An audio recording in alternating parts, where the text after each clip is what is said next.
11h04, nous sommes jeudi, comme tous les jeudis. Nous retrouvons nos élus, députés ou sénateurs. Ce jeudi, 3 députés avec nous pour regarder l'actualité. Jeudi politique sur l'antenne de Sud Radio. Alors, par ordre alphabétique, invité Benoît Mournet, qui est député La République En Marche, enfin Renaissance maintenant. Faut qu'on arrête de me mettre LREM sur mes fiches, parce que moi, je dis toujours LREM, c'est ma faute. Hein. Je m'incrimine. Renaissance, il faut que je m'y mette quand même, des Hautes-Pyrénées.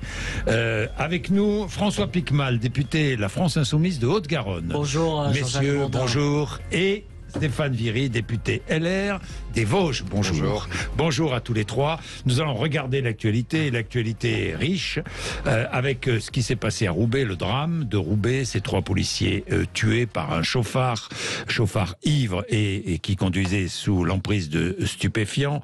Nous allons parler de ce qu'a dit le président de la République, qui a parlé de décivilisation.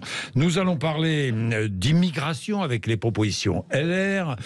Et nous allons terminer sur la réforme des retraites avec cette journée du 8 juin qui sera peut-être agitée ou pas, peut-être pas, à l'Assemblée nationale avec la proposition de loi Lyotte sur l'abrogation de la réforme des retraites. Je vais commencer avec Roubaix. Emmanuel Macron est à Roubaix pour rendre hommage aux 3 policiers tués dimanche.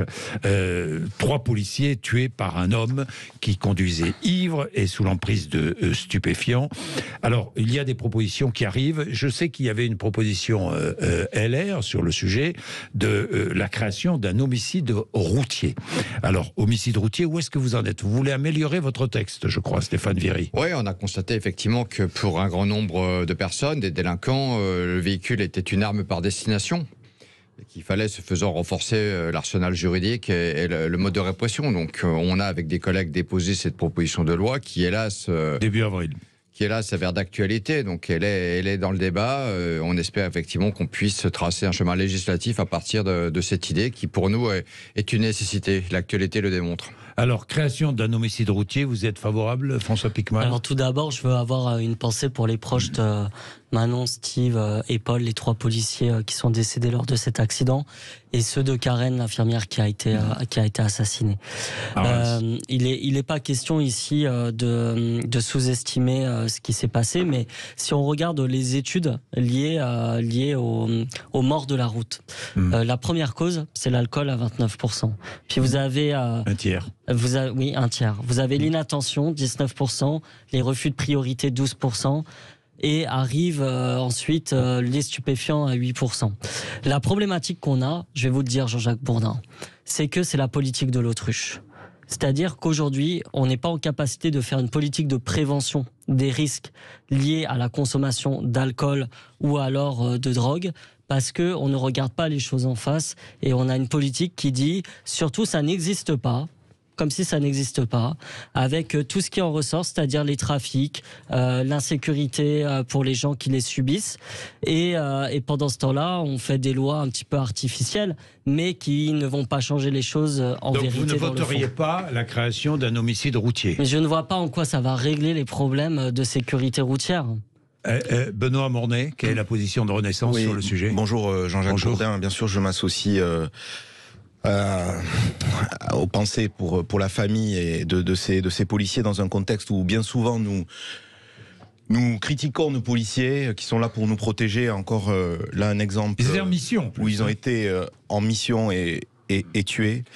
Sur le sujet des stupéfiants, c'est un sujet qui est complexe, qui est intolérable. Moi je le dis juste de manière très pragmatique, nous avons mis en place l'amende forfaitaire délictuelle sur la consommation de stupéfiants, qui a un certain impact, hein, je vais vous dire, même dans nos Hautes-Pyrénées, qui n'est pas forcément au départ connu pour ça, des chiffres sont inquiétants et en hausse, et cette amende a eu une certaine efficacité.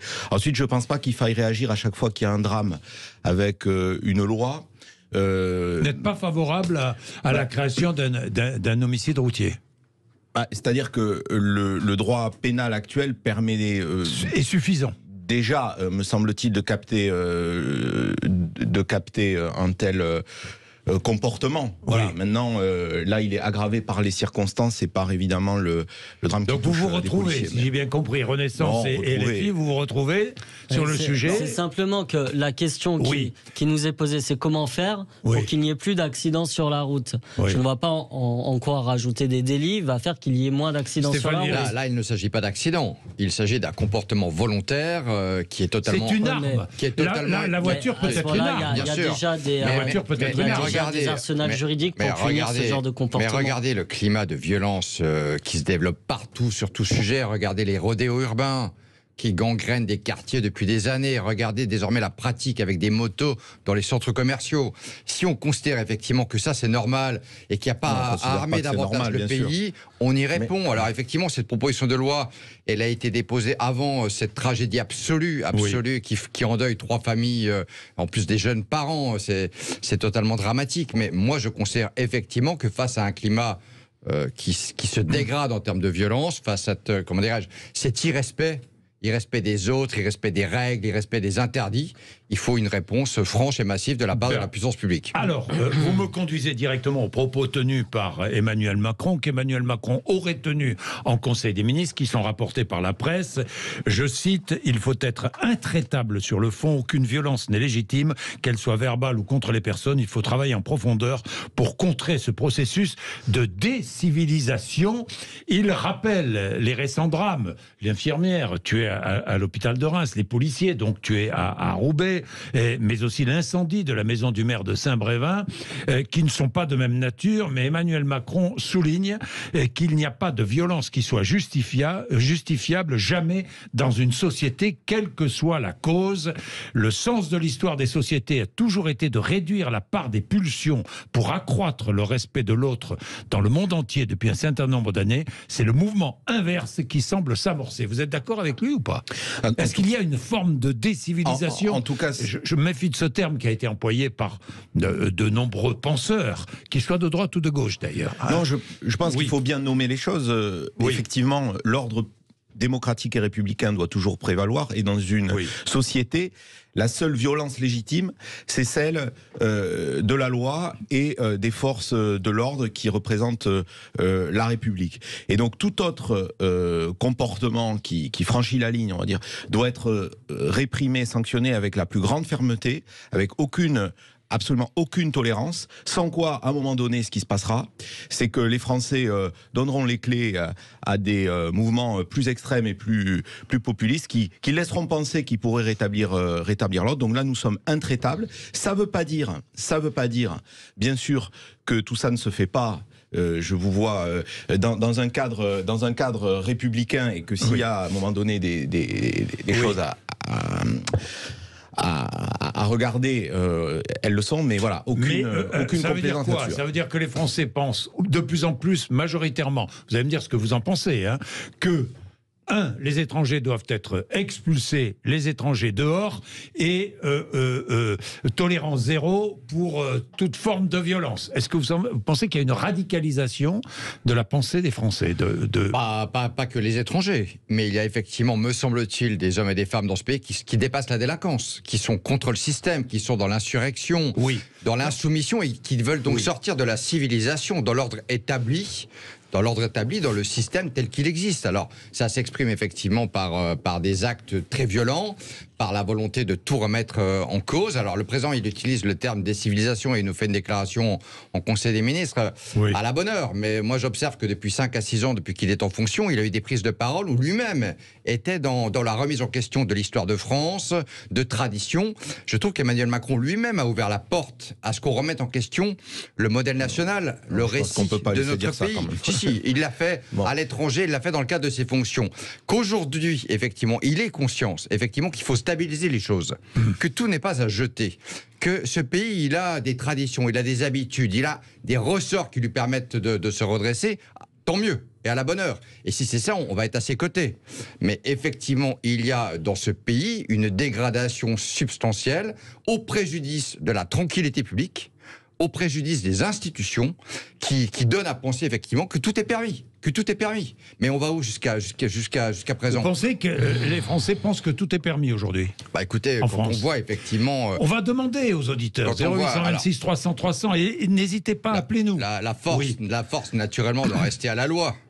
Et la confiance est totale me concernant aux forces de l'ordre et à l'autorité judiciaire pour tenir le pays. Mais on voit bien manifestement que dans l'état d'esprit d'un certain nombre, qui est de plus en plus croissant, il y a une forme de capacité à faire autrement, à faire comme on a envie de le faire. Ça, c'est pas tolérable.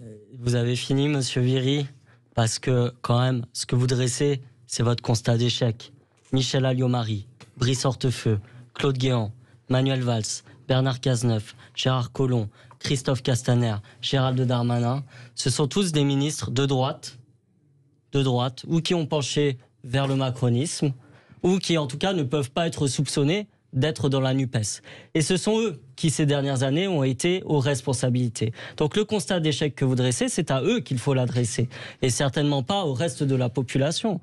Mais donc finalement, je pas à la population. C'est quand même particulier, alors que M. Darmanin, en plus, a tendance à nous donner des chiffres qui disent que la délinquance est en baisse. Donc c'est la réalité des chiffres. Donc c'est assez contradictoire.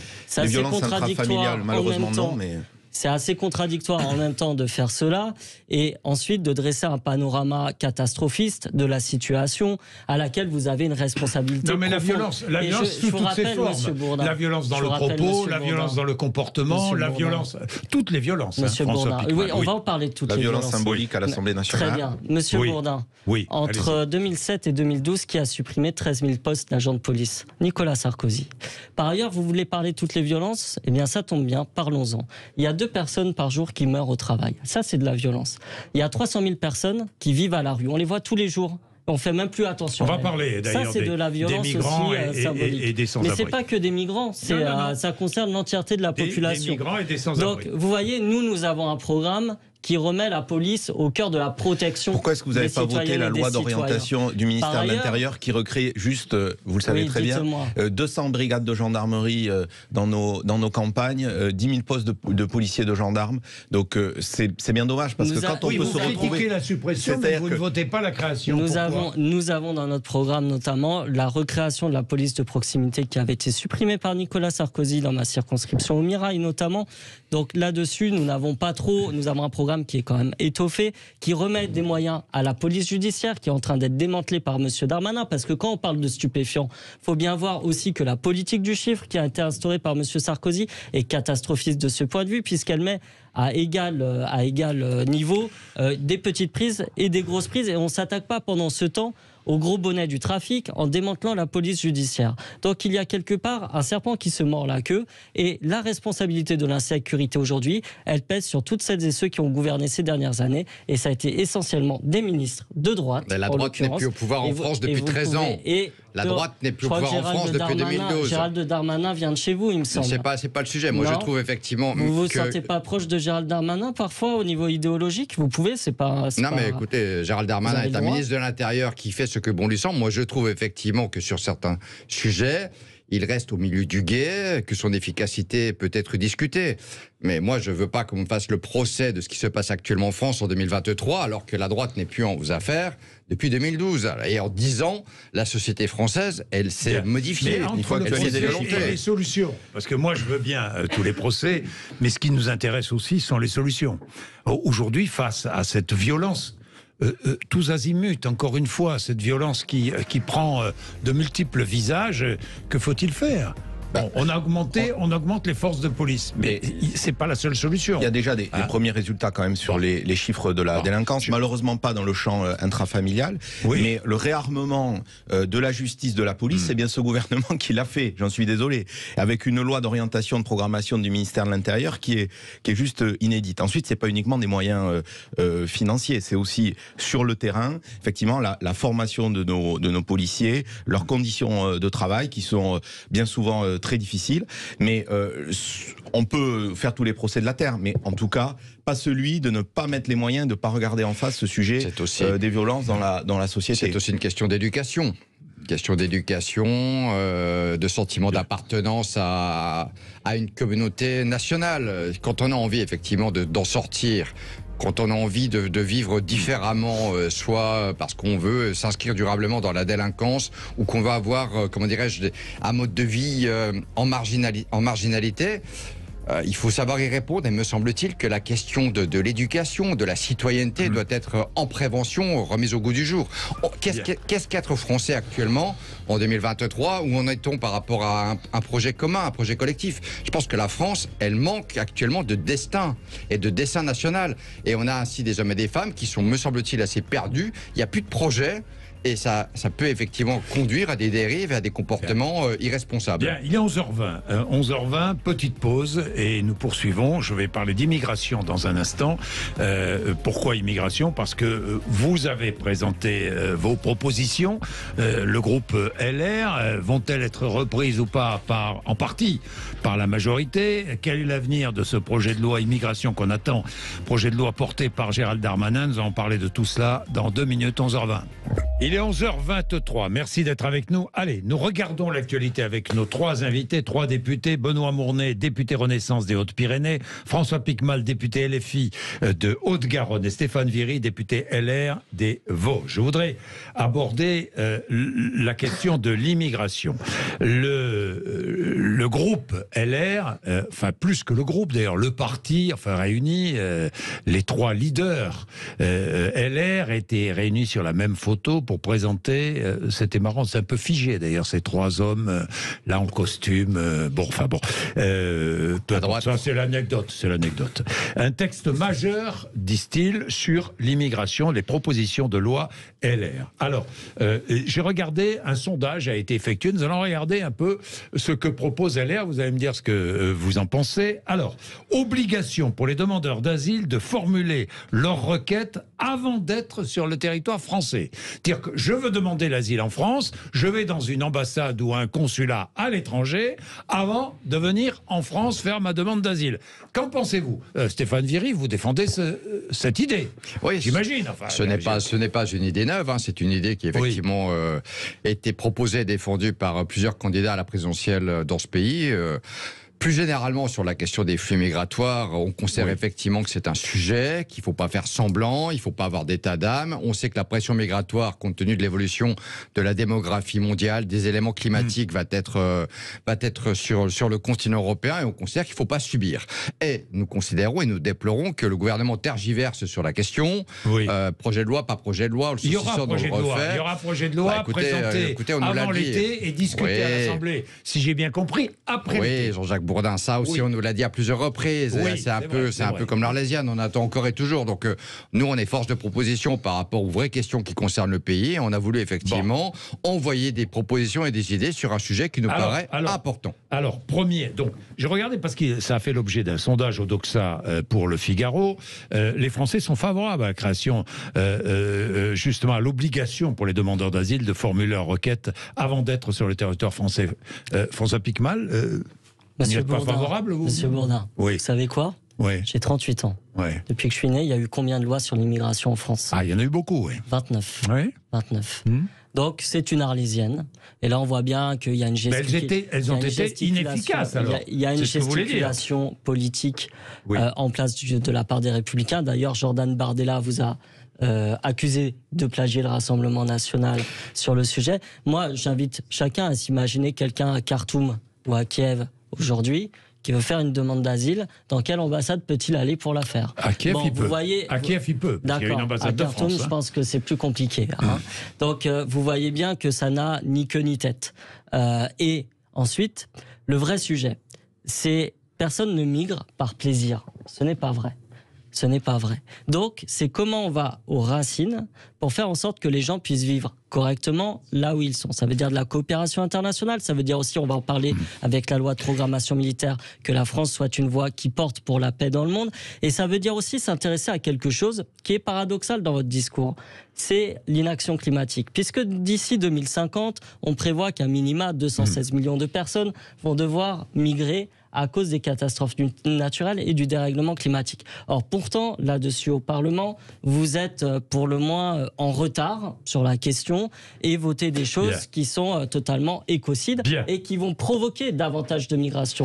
Donc, vous voyez, là encore, vous êtes pétri de contradictions. Alors, l'obligation pour les demandeurs d'asile de formuler leur requête, vous êtes favorable au groupe Renaissance ou pas? Moi j'aimerais qu'on arrive à aborder ce sujet de manière un peu apaisée. Parce que la réalité, c'est un sujet très complexe. Oui, mais je vais répondre précisément. Bon. Mais je vais vous dire que la réalité de la perception du sujet, quand moi j'étais sous-préfet à Marseille et quand vous avez 25 OQTF dans le week-end ou dans les Hautes-Pyrénées, elle n'est pas tout à fait la même.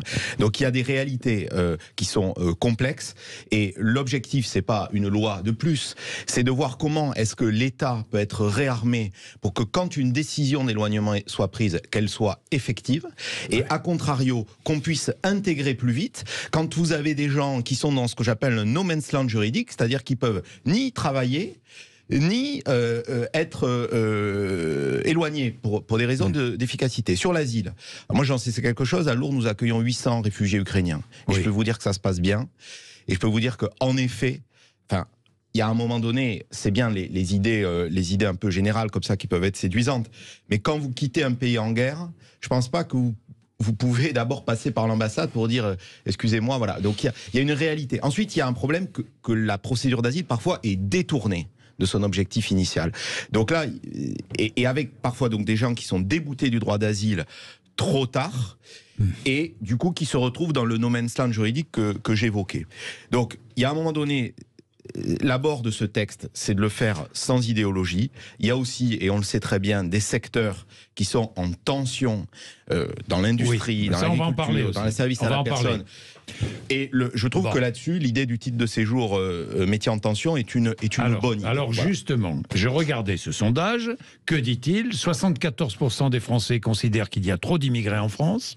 Les Français sont favorables à la création d'un titre de séjour pour les sans-papiers dans les métiers en tension. Ils y sont favorables. Je sais qu'LR est contre.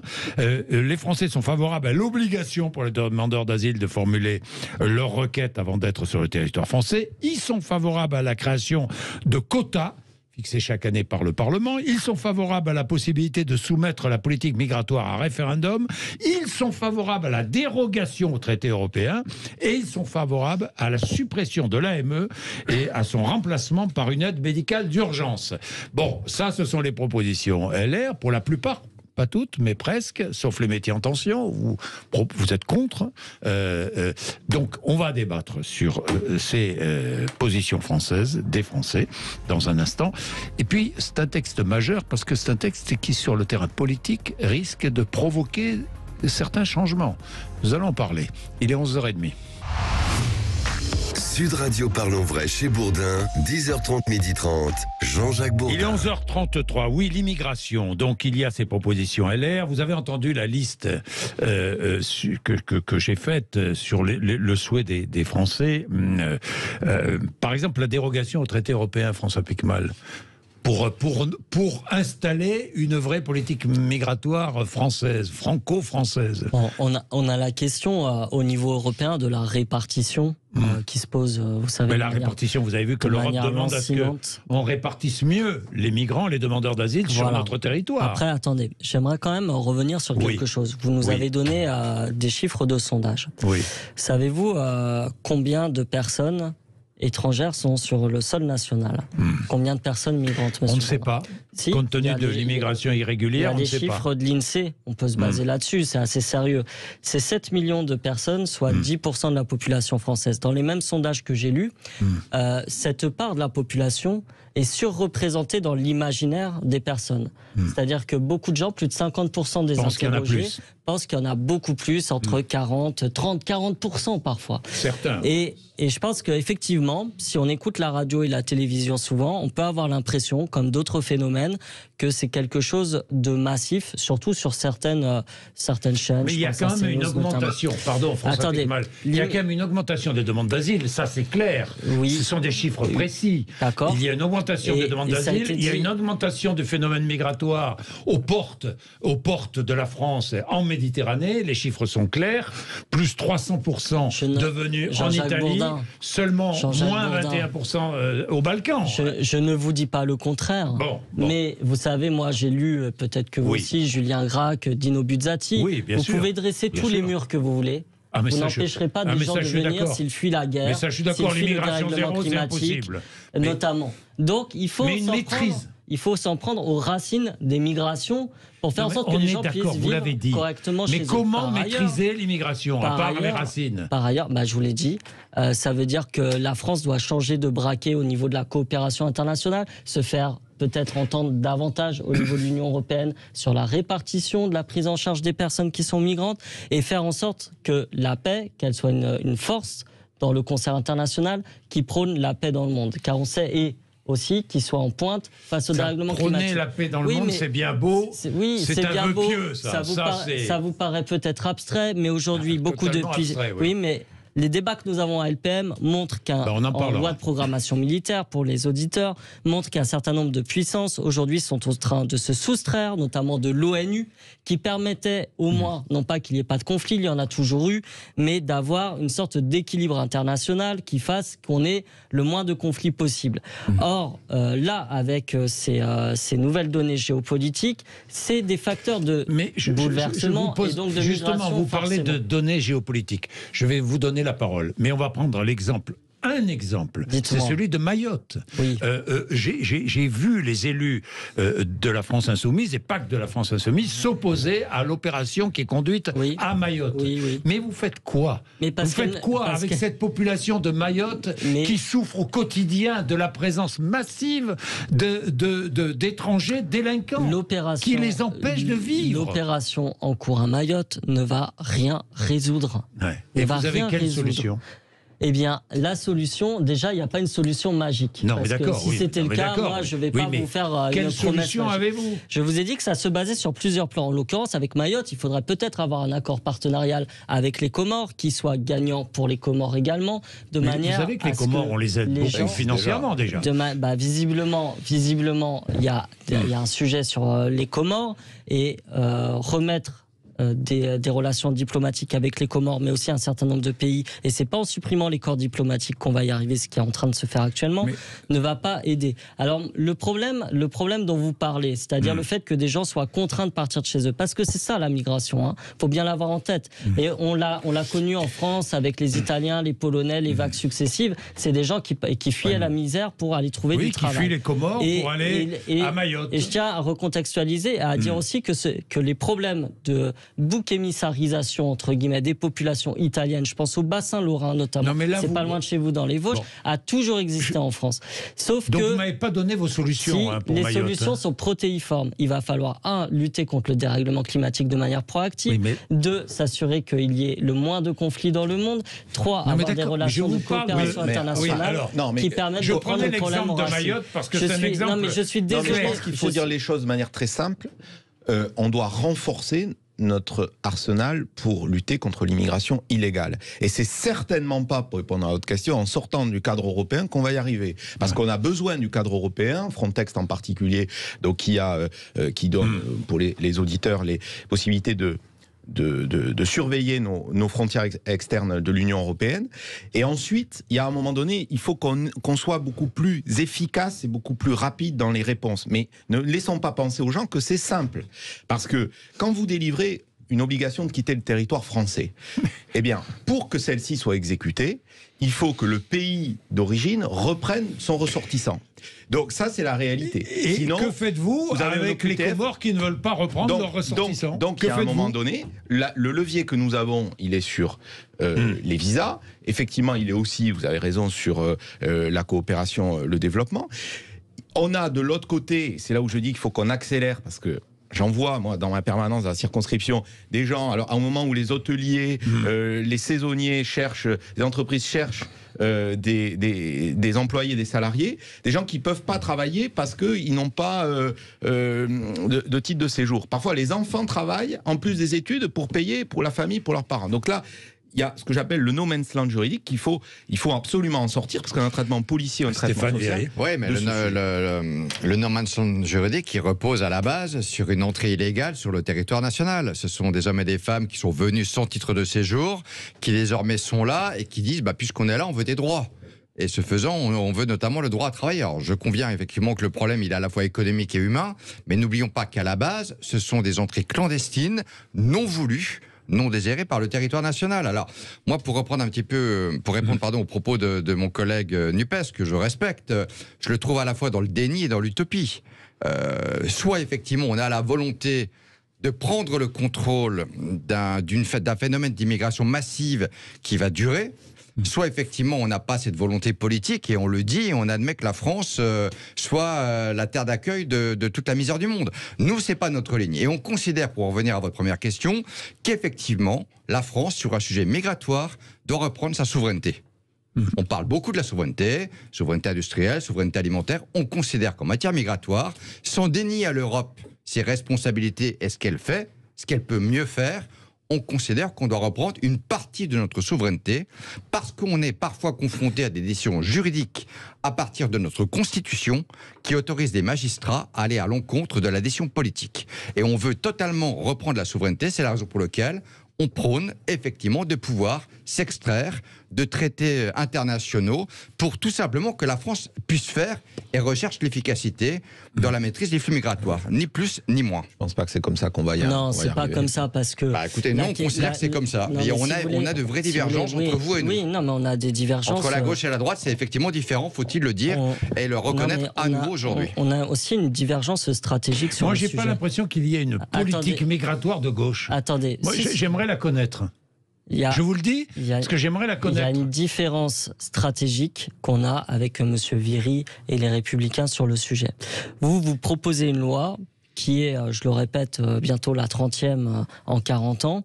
Vous en avez proposé beaucoup d'autres avec votre famille politique. Regardons ce qu'il propose. Attendez, j'y reviens. Vous dites que c'est utopiste et irréaliste ce que je dis, mais quand vous parlez de souveraineté, c'est bien de la souveraineté de la France dont il est question dans mes propos. Quelle place a la France dans le concert international pour lutter contre le dérèglement climatique et éviter que 216 millions de personnes partent de chez eux ? Quelle place a la France dans le concert international pour être une voix forte, comme à l'époque du général de Gaulle, pour s'assurer qu'il y ait le moins de conflits possible ? Qui ne voulait pas de l'ONU et qui n'aimait pas beaucoup l'ONU. Écoutez, mais en tout cas, on avait au moins une voix singulière qui était non alignée et qui permettait un certain nombre de choses. Et si vous voulez, la question migratoire, c'est comme la question écologique, ça ne se règle pas en 2 secondes. Si on ne s'attaque pas aux racines des migrations comme aux racines du dérèglement climatique... il y a aussi des urgences. Donc, je suis désolé, je suis désolé de le dire. Je pense, à titre personnel, que ce problème est surmédiatisé et surmis sur la table et qu'on associe de manière assez facile et assez tendancieuse l'immigration au problème de sécurité mais ça date depuis des années. Souvenez-vous, l'élection de 2002, c'était déjà ça, etc.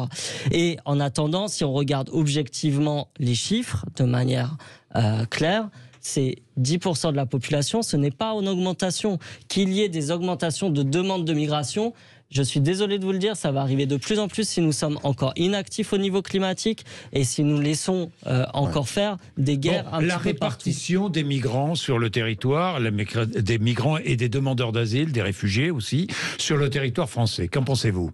Est-ce que vous pensez qu'il y a une volonté à l'approche de... Bon, c'est une demande européenne, mais à l'approche des grands événements sportifs, est-ce qu'il y a une volonté du pouvoir de j'aime pas le mot, nettoyer, mais j'aime pas le mot, volonté de transférer cette...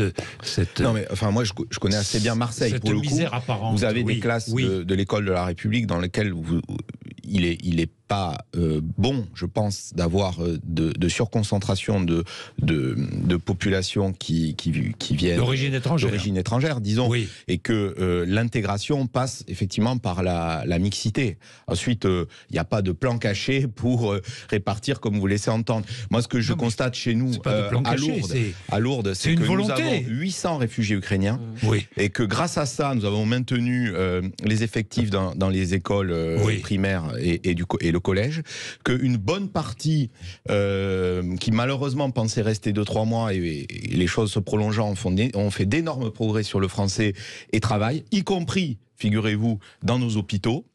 Parce que là, aujourd'hui, à Lourdes, vous avez des cardiologues qui font valet de chambre, une dentiste qui fait femme de ménage, etc. Donc, on a aussi, je veux dire, c'est notre tradition, notre histoire, d'être en capacité d'accueillir. Il faut pouvoir intégrer et être en aucune façon naïf vis-à-vis de l'immigration illégale. Je vais rappeler tout de même, plus 15% sur les mesures d'éloignement.